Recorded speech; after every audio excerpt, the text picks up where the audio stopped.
Matthew, thank you very much, and I don't know if I'm the finale or the wind down or whatever, but thank you for inviting me to speak to you today.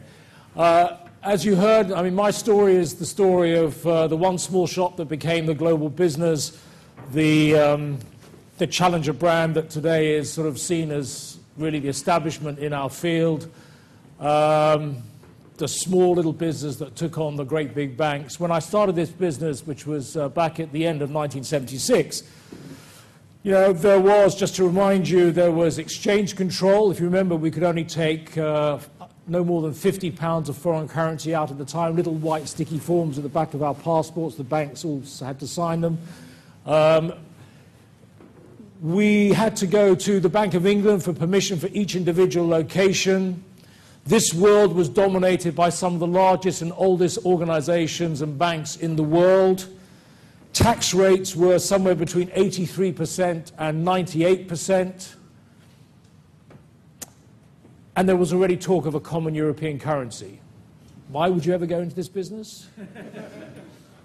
But to me at the time, really, I mean, you know, I didn't really think about it that hard. The most important thing for me was to have my own business, and I decided to. This was at the end of 1976, coming into the Queen's Silver Jubilee year of 1977. Lots of tourists due to come to London. I'd spent 3 years working in the city from tail end of 1973 to 76, which for those of you, the older timers in the room, will remember was a rather difficult time. Collapse of the property market, collapse of the stock market, 3-day working weeks, the quadrupling of the oil price, the collapse of the secondary banks. The big banks were okay except for NatWest. I think NatWest had a difficult time. But it was a great formative time, a great time to sort of have an apprenticeship. And I wanted to start my own business, and I took a little shop in Southampton Row, just near the British Museum. I was 24. I didn't have any money. I had to borrow the money to start the business.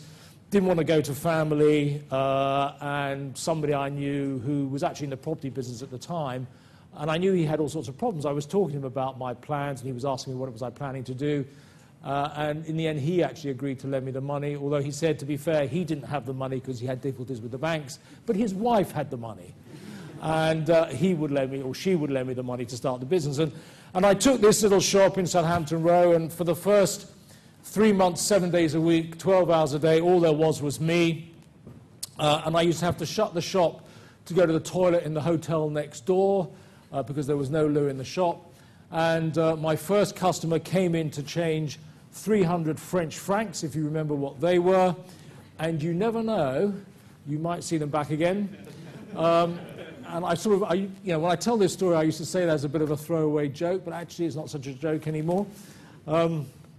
And that's how I started the business. Can I produce for you, 35 years on, you know, the business plan that will show you how from bottom left to top right, how all this was going to happen? And of course, in the real world of building businesses, that's not how it happens. And in truth, it's been a sort of incredible journey, the like of which I never really sort of imagined. You know, today, in fact, last week I was actually in China, in Beijing and Shanghai, and then went to Malaysia, where on Friday we launched Travelex Malaysia. And I'm meeting with regulators, and I think it was about 3 years ago, I had one of my first meetings with one of the top foreign exchange regulators in Beijing, and he said to me, Mr. Dorfman, Travelex, the most famous foreign exchange company in the world, which I thought was a great endorsement from a Chinese foreign exchange regulator. It was a great line. And on Friday, we launched Travelex Malaysia, and we have a local partner, and he's a great guy and very well connected, which is what you want out of local partners around the world. And we had this launch event, and he got the Prime Minister to come to a room sort of like this with about 300 people, and it was a sort of, it was an amazing experience, really, and I sort of chuckled to myself internally because, you know, it wasn't that long ago, 10 years ago, when we were the challenger brand, and today, you know, I meet with governors of central banks and finance ministers and presidents and prime ministers, and we are seen around the world as the leading global retail brand. From that one little shop, today we are in, most people know us for our airport business, and we are in 110 airports. and something like 43% of the world's airline passengers go through the airports that we operate in. Along the way, there's been a number of highlights and sort of transformational moments. And probably the two that I'll pick on or highlight was really the first one was our first ever airport. Excuse me, and this was, I mean, just to sort of get up to that point, I started off with adding a few more branches and then started to get involved in dealing with the traveling public rather than the tourist public. And in particular, started to build a business and a reputation within the seaport and ferry world. But really came to the decision that we were never going to be a serious business unless we could break into airports. But in those days, they only appointed clearing banks to operate at the UK's airports. And by this time, this was 1985. And the only airport opportunity that seemed to be coming up was the then unprivatized British Airport Authority's brand new Terminal 4. And I had to fight to reverse 2 refusals just to get into the tender. And I got this wonderfully sort of patronizing letter on the first refusal, which sort of thanked me for my interest. We weren't going to be invited into the tender because we weren't a high street bank, we weren't an international this, that, the other. And there was this wonderfully sort of snotty, patronizing paragraph at the end, which said that they thanked me for my interest and will keep our details on their files for, I think, quote, an opportunity more suited to our business profile. I did have great pleasure 10 years later when we held a lunch to celebrate the first 10 years of our relationship with BAA, and I read this letter out, and the guy who'd written the letter was in the room. So just be careful what you write. And so I sort of fought to reverse 2 refusals, and on the third attempt, eventually we were allowed into the tender. Nobody really gave us much of a chance. We were competing against the clearing banks, etc.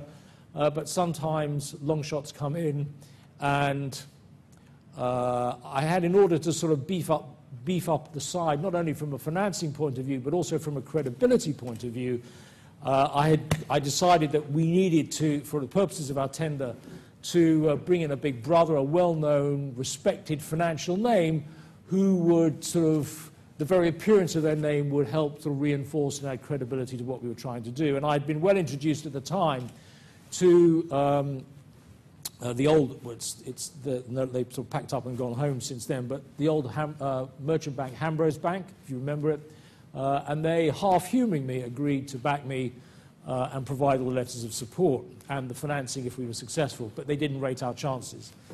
And sometimes long shots come in, and we were successful, and we won that tender. It was very controversial. It was the first time that the BAA had ever, at any of their airports, let alone their brand new Heathrow Terminal 4, ever appointed anyone other than a clearing bank.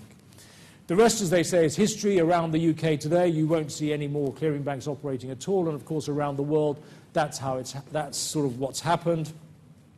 And for us, that was a sort of a real transformational moment. You know, just to put it in perspective, I employed at the time a total number of 40 people, and we needed 70 just to operate Terminal 4 at Heathrow, and it really sort of moved us into a whole different league. Lots of war stories around that time, which, unfortunately I haven't got time to share with you, but great formative days, which now, I look back fondly at the time. It was all terribly serious and terribly worrying, but we got through it and moved on from there. Of course, being in the foreign exchange business and winning this large contract, I soon realized that it was important to diversify the business, to not be too dependent on 1 or 2 key relationships, particularly back in the UK. And in particular, of course, there was this growing momentum that one sensed that there could well be one day a single European currency. So it seemed to make sense from the business's point of view that in order to diversify the business geographically, and in particular to provide some sort of cushion against the possibility of the introduction of the euro, that we went far afield to build and develop our business outside of not just the UK, but outside Europe. And not long after, a couple of years down the road, I actually gave birth to Travelex America, which began actually at JFK, and today America is our second largest operation in the world. And not long after that, I gave birth to Travelex Australia, and that was a crazy idea which came to me in a moment of sort of inspiration, which was to put foreign exchange units in the domestic airport terminals in Australia.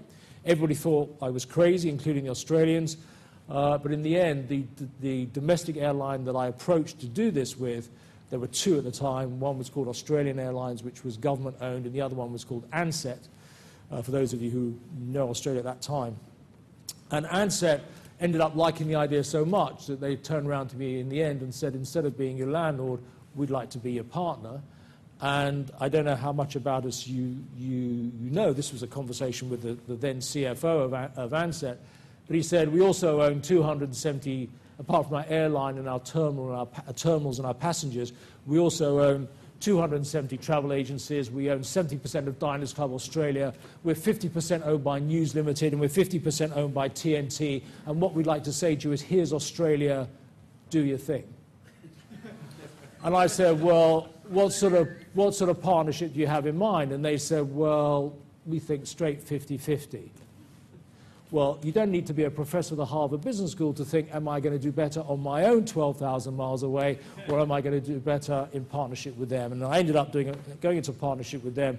And today, Travelex Australia is, in fact, our third largest operation, and those guys also supervise and oversee the development of our Asia-Pacific region. So the business grew geographically because I wanted to diversify the risk. I also needed to build up resilience in the event of the euro being introduced. But euro for us was always actually more opportunity than threat. And our vision was always that we would end up with a larger slice of a smaller cake. And that's exactly what happened, because three things happened. One was that the traditional providers of our services, the big banks, certainly in Europe and in the UK, as it happens, increasingly decided that this was not a core business for them, and they were happy to either exit or outsource the provision of these services to their customers. And we actually today in this country, we service all the high street bank branches with their foreign exchange. So if you go into Barclays, NatWest, Lloyds, RBS, HBOS, HSBC, and you go into Barclays Bank in Wigan High Street and you order £500 of Australian dollars or 500 pounds of US dollars for collection the following day, that actually comes from us. If you go in with foreign currency and change it back to sterling, the branches send that foreign currency back to us. So we're servicing something like 8,500 branches of clearing banks around the country today. That's another division of what we do. So three things happened. One is the traditional providers of our services decided to come out of providing them themselves. Secondly, we reckoned that margins would widen, which modestly they've done. And thirdly, we said that there would be a consolidation of the standalone operators in Europe, and we have principally led that consolidation by acquiring various key old established operations in principally Holland, Belgium, and some others elsewhere. So expanding the business to prepare for the possibility that we might see the euro introduced in the UK was important in terms of diversification, as well as spreading the risk and not being too dependent on the UK market as well. One of the other the second highlight I wanted to really talk about, which really took the business, or was a quantum leap for the business and gave it not just expansion and size, but more geographies and turned us into a quite serious business, was our acquisition of the Thomas Cook Financial Services business back in 2001. And Thomas Cook were the established operator. They've been going for 150 years. They had, at that time, very active foreign exchange business. They were the establishment, we were the young upstarts, and we would fight with each other all over the world. And it was war. If you remember, their logo was red, the red sort of brick thing. They were red, we were blue, we couldn't be red, and they couldn't be blue, and we used to fight with each other all over the place. And one day, their then 3 shareholders decided to put the business up for sale and actually to split the travel business and the foreign exchange business and to sell them separately in a process that was an auction that was going to be run by JP Morgan, and they were going to sell the 2 businesses. And this was an opportunity for us to buy our much larger competitor without the travel business, which we weren't interested in. And I approached JP Morgan to register our interest, to participate in the auction, to be informed that Travelex had been specifically barred and excluded from being allowed to participate in the auction because the Thomas Cook management didn't think we were serious, didn't think we could raise the money, and the press speculation was around 300 million, 500 million pounds, and they just thought all we wanted to do was to get the information memorandum on our closest competitor and then use it against them. But we were never serious about the bid. And I tried everything to get through this, and I used Barclays Bank, I used RBS, I used 3i, which at the time, who at the time were our then shareholder, had 33% of the business. And every time the conversation was the same with JP Morgan: are you interested on your own or with someone else? With someone else. Who's the someone else? Travelex. I'm very sorry, you can't participate. And as somebody said to me at the time, you know, if you don't kick the door down and get in the ring, this lifetime opportunity will pass you by. And as luck would have it, I told you there were 3 shareholders of Thomas Cook. The third and smallest shareholder, with 22%, was an American company based in Minneapolis called Carlson, a very large privately owned company. And this 22% shareholding was held in their leisure travel division. And the guy who headed up their leisure travel division, of all the bars in all the world, living and working in Minneapolis, was a Brit. And not only was he a Brit, but he was a really good guy who had been a very well-known marketing director of British Airways, a lovely guy called Mike Batt. And I knew Mike, and I spoke to him, and I said, look, Mike, you know, we're not messing you around, you know, we're serious, we got 3i, we got Barclays, you know, and I said, apart from anything else, nobody knows these businesses better than we do, nobody can act quicker than we can. And the importance of that was, sorry, I need to go back a stage, the reason the auction was happening was because the other 2 shareholders, who were German shareholders, had won the takeover battle for Thomson Holidays at that time, and they knew the competition authorities wouldn't let them own both Thomson and Thomas Cook, so they gave an undertaking to dispose of Thomas Cook. But Carlson had an option on the other 2 shareholdings, so that was the key significance of Carlson's involvement. And he was the lone voice who turned around to the others and said, look, I know Lloyd, and I've seen him build the business, you know, why don't you at least, we're running an auction here, why don't you at least give him a hearing? And I got this hearing, and I remember it was the Friday afternoon of the August bank holiday weekend, and I walked into this meeting room at JP Morgan to face a wall of thunder because nobody wanted to be there. They resented having to listen to me. It was a bank holiday weekend, and I was love 40 down before I opened my mouth. And I sort of gave the pitch, and we got beaten up for an hour, and then we were dismissed and told we'd get the answer, and the following week I got the call to say that we'd been allowed into the auction. And we got through the first round, second round. There was a contract race in the end with a very large US financial corporate with a market cap of $40 billion, $40 billion, and we won. And we exchanged contracts in November 2000, began a regulatory process, the conclusion of which triggered completion, which was March 2001, and we bought this business for £440 million. We didn't have the money. We'd never bought a business for £44 million, let alone £440 million. They were 3-4 times our size. We'd never integrated a business together like this, of this size before. They hated us, they hated me, and that's how we started. And I remember going on the first morning down to, or up to Peterborough, down to Peterborough, I don't know where you do to Peterborough, you go to it, and And they'd come in that first morning to find out who their new owner was going to be, hoping and praying their worst nightmare was not going to come true, and it had. And their new owner was us. And it was, look, meanwhile, we're laughing, but, it was quite serious because I'd actually borrowed all the money from Barclays Bank, who I have to say at the time were amazing. I mean, we couldn't have done it without them. They lent us all the money on a 12-month bridge. I'll come back to that in a second. Plus, there was a requirement to give a bank guarantee to Visa and MasterCard to cover all the traveller's checks in issue, and that came to £1.3 billion. And that was quite a technically difficult guarantee because it was unlimited both in time and amount, which is a difficult guarantee for a bank to do. So, I mean, one way or another, they must have been exposed to us not far short of £2 billion in terms of hard and soft exposures. So, I went to see them, and the senior management, Thomas Cook, and I said, look, I really told it from the heart, and I said, in the end, I said to them, look, I'm not standing in front of you as some newly appointed chief executive who's been given the task of integrating these two businesses. I still own 63% of this business, and I have effectively bet my business and my efforts, my lifetime's efforts to date, on the success of this transaction going forward. So I said, a problem for you is a problem for me. We've never done anything like this before. We ain't going to get it all right. For those of you who want to be a part of it, that's terrific. And those of you who don't, I'm really sorry. And that's how I told it. And there were those who were up for it and those who just couldn't get over the fact that we were their owners and parted company.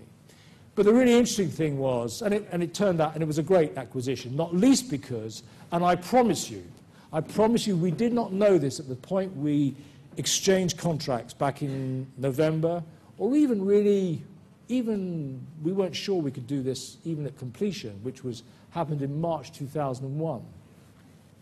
And I remember the day of completion, they brought me a whole bunch of papers to sign, which had to go to Barclays Bank, and there was this one letter, relatively brief letter, which, dear David, who was the guy at, in those days, 54 Lombard Street, dear David, please accept this letter as my authority to transfer £440 million to the client account of Freshfields, yours sincerely, Lloyd Dorfman.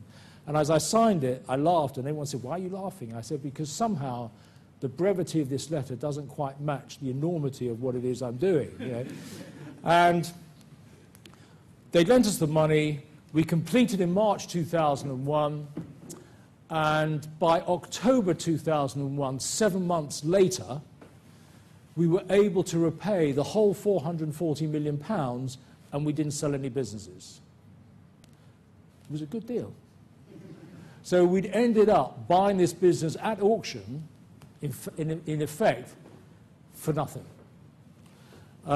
We did it in 3 ways, which, if any of you are interested, you can ask me, but I won't bore you all now. But it was an amazing deal, and just goes to show that sometimes you can find these things and make them happen. Anyway, it was, we integrated the businesses and really propelled Travelex into a whole new league.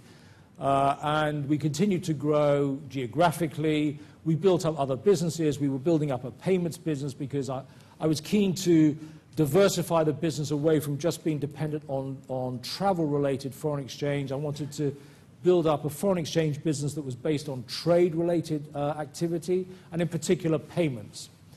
And we started a business. In fact, we bought a little business in the US that became the platform for our US business. We bought a little business in New Zealand, which we transferred the management to Australia to develop the business in Australia. And in fact, we started the business here in the UK with two young guys who work for me, one of who's here today, actually, who sat behind a desk with a screen and yellow pages in those days.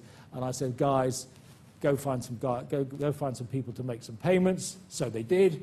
And that business grew. That was back in 93, 94. And that business actually grew to, we sold it last year to Western Union for just around $1 billion. So for us as a business, and it's always been important to me to build and develop a business geographically. And I think certainly from a resilience point of view, and you've just got to think about the economic state of affairs at the moment, the problems within Europe, I don't think many businesses today can be dependent on just one single market, whether it's your home domestic UK market. Europe's, historically been our sort of biggest trading partner, but, look at the state that Europe's in at the moment. Would you want to be too dependent on Europe? I don't know how many of you have done business in Europe, but it's bloody hard doing business in Europe. I've never found it a problem to go and build businesses beyond Europe, and, I think it's important that from wherever it's relevant that we all try hard to do that sort of international expansion. I think as far as UK PLC is concerned, we can cut costs and have austerity, for as much as we like, but at the end of the day, like a business, you can only achieve so much with cutting costs. At some point, you have to grow the top line, and growing that top line, you've got to go where the action is and where the markets are, and at the moment, it's all happening outside of Europe, and that's where you've got to go. And I think, historically within our national DNA, as a nation, we've always punched above our weight in terms of international trade activities. This funny little island of ours that somehow, even going back to the sort of 15th, 16th century, and to the East India Company, and to Caribbean plantations and the Hudson Bay Company, we've always been quite good at trading around the world. And where is it written that we can't continue to do that? And certainly the economic imperative at the moment I think is important, makes it particularly important that we do. Sort of in closing, because I'm sort of leave time for questions, the story really, from a personal point of view, 5-6 years ago, I ended up doing a deal with Apax, private equity people, because, as I told you, I had 63% shareholding. In my own mind, from as far as myself and the family are concerned, we had one big egg in one big basket, and I just thought it was important to find a way to take a slice of the egg out of the basket. And to cut another long story short, we ended up running a private equity process, which, by the way, for those of you who either have done it will know what I'm talking about, or are thinking about it, let me tell you, can be a very distracting and all-consuming experience. We started off with 8 of them in the first round. We had 5 of them in the second round. We had 5 data rooms. We had 5 armies of professionals. We had every drain lifted and every tire kicked 5 times over, and every day it rained questions. And, the only people who can deal with that are the senior management, and they're taking up time that they would otherwise spend running the business.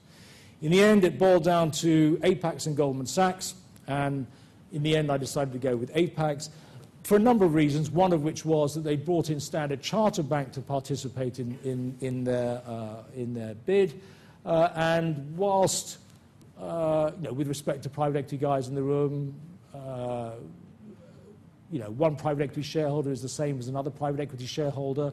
But in our world, in the financial services world, I thought having Standard Chartered Bank as a shareholder was actually quite important. They were big in parts of the world where we wanted to be bigger. I'd come to know Mervyn Davies, who was the chief executive at the time, and we talked about doing stuff before that anyway. And for that and a number of reasons, ended up deciding to do a deal with Apax. The business was valued at $1.055 billion. If I was going to stay involved in the business, I said that I would like to continue to have a meaningful and partner-like shareholding in the business, which they were very happy for me to do. And in the end, because I said, having founded it and had 63%, to have 3% or 5% is not really what gets me up in the morning. And in the end, I decided that 28% felt to me like a good sort of partner-sized shareholding. Also, I'd been chairman and chief executive, and I said to them, look, I haven't worked for anybody else since I was 23, and I'm not too sure how good an employee I'd make. So I said, let someone else be chief executive and I'll be chairman. And that's sort of the arrangement that we set up.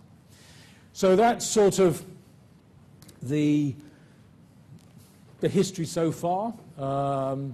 And we continued our geographic expansion. I told you even last week I was in China and Malaysia. We're developing business in the Middle East. We've built a business in Japan.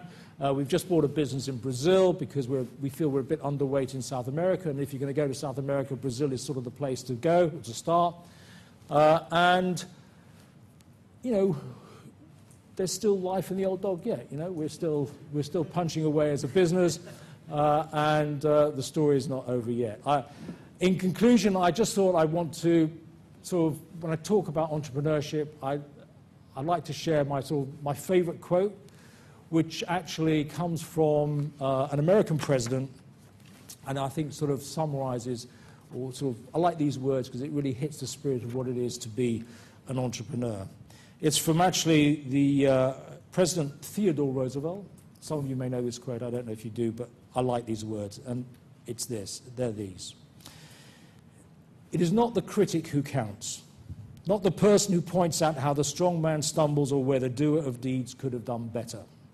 The credit belongs to he who is actually in the arena, whose face is marred with tears and sweat and blood, who errs and comes short again and again, because there is no achievement without error and shortcoming, who if he succeeds then knows the triumph of high achievement, and who if he fails, at least fails while daring greatly, so that his place shall never be with those cold and timid souls who knew neither victory nor defeat. Ladies and gentlemen, thank you for listening. I hope you found that helpful and interesting. Thank you very much.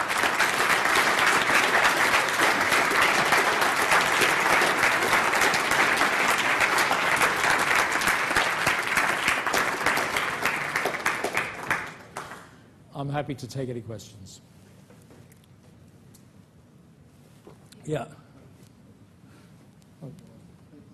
How different do you think the business would be if you hadn't sold a stake to Apax? I'd like to think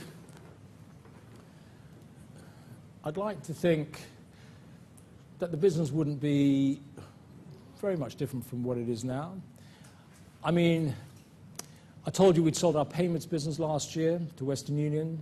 We had a card business we sold to MasterCard. And strategically, they were a good fit with our retail and everything else we did. But as you know, when you do a private equity deal, you end up with a whole bunch of debt on your balance sheet. And we had £650 million of senior bank debt. The first payment on that was due this year, in fact in October, which is about 30 or 40 million pounds. So it wasn't a problem and it wasn't pressing, but you know, there was a looming either refinancing or something to deal with. And then the first part of last year, we had one after the other, two amazing offers for these two businesses. So you sort of had to do it, because one of the things we did, we ended up realizing £1 billion from the sale of these two businesses. So we cleared off the 650 million.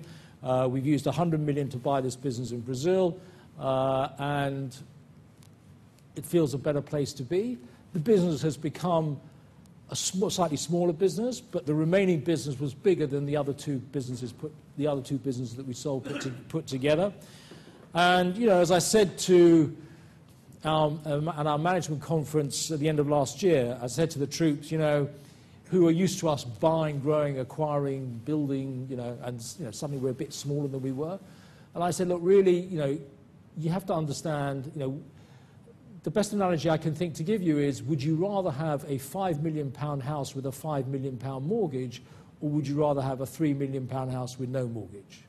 And that's sort of where we are. And I think that making those decisions is probably one that was driven by the sort of private equity structure of our balance sheet.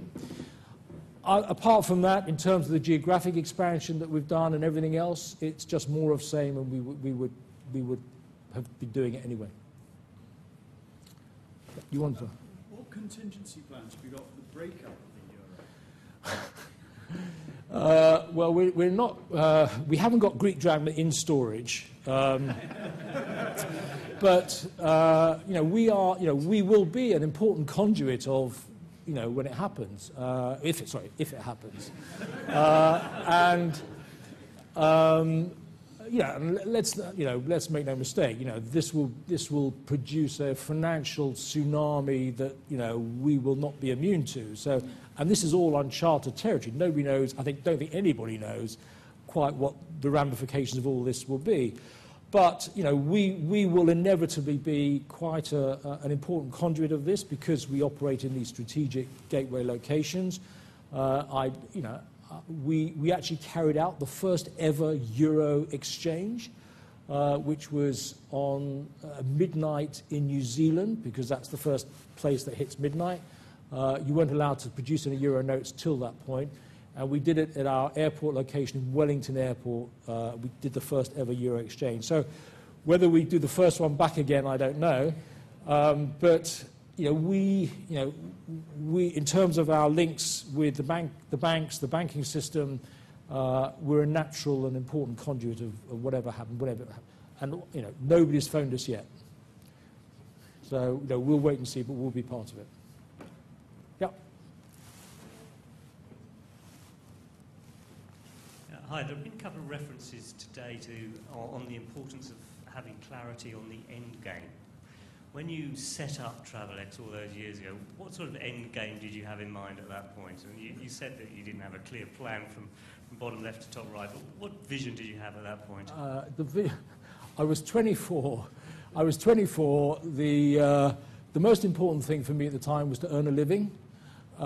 Vision, who knew from vision, right? I mean, it was sort of, it was a bit sort of ready, aim, fire. Business plans, who did all that stuff? And I can honestly say I didn't know, and I didn't care, and it didn't really occur to me. It's just I wanted to have my own business and to sort of earn a living doing something that I was sort of in control of my own destiny that might have the potential to grow. And that's all I cared about. And for the reasons I told you at the beginning, with exchange control and tax rate, if you thought about it too hard, you'd never have done it.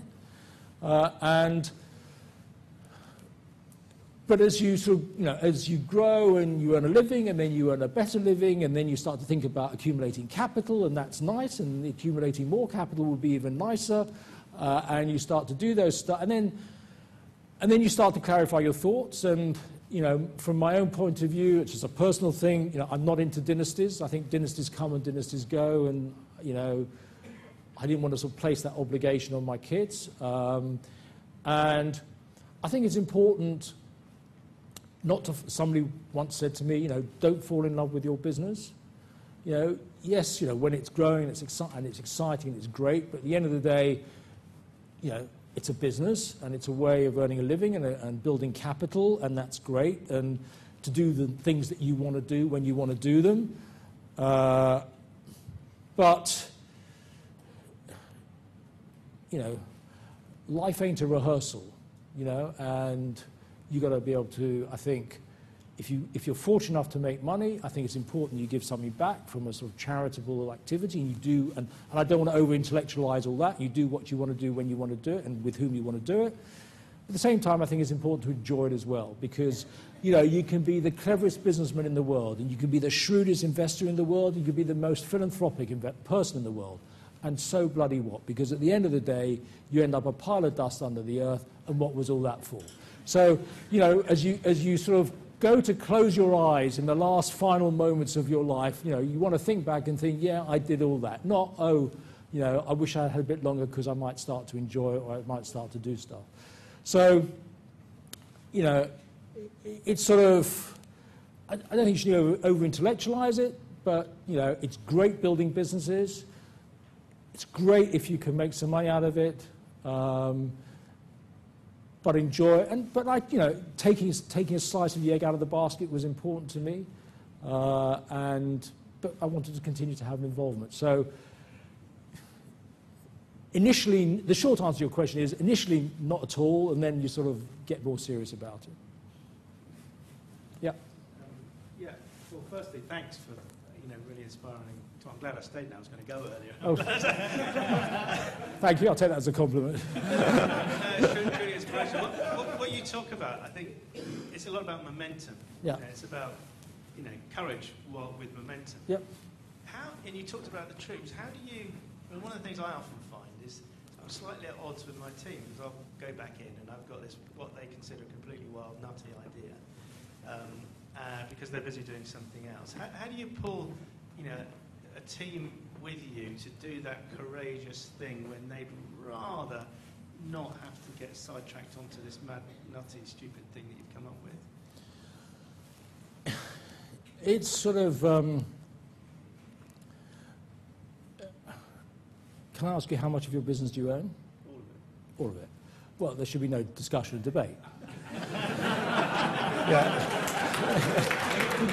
I mean, if I've got to tell you, how, I mean, at the end of the day, you sit the guys down, you listen to whatever their concerns are, and you let them have their say, and then you say, guys, I've heard what you've had to say, this is now what I want to happen. And, either it's the old FIFO principle, you either fit in or...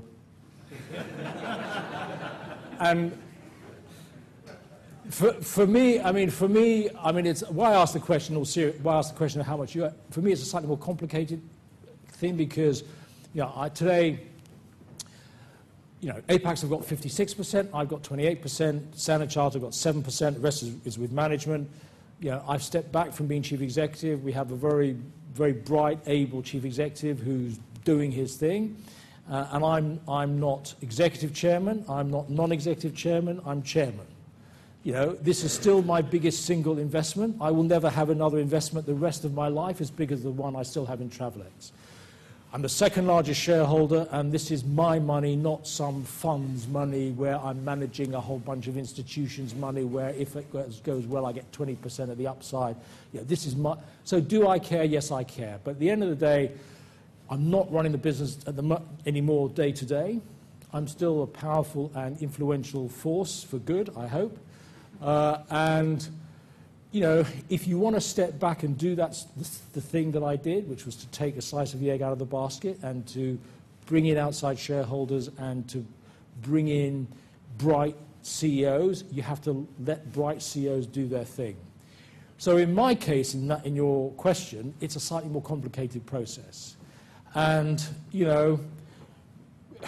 because the CEO is doing his thing, but if I, as a founder and a major shareholder, wanted us particularly to do something, then I would have to sit down and, articulate and persuade them why it's strategically important for us to do. And it's not I wish I was in your position, which is, guys, I've heard it all now, let's get on and do it. Once you're doing this, once you bring in third parties in the way that I have and step back from the day-to-day running the business, which I was happy to do, it becomes a more complicated dynamic. Guys, thank you very much. Thank you.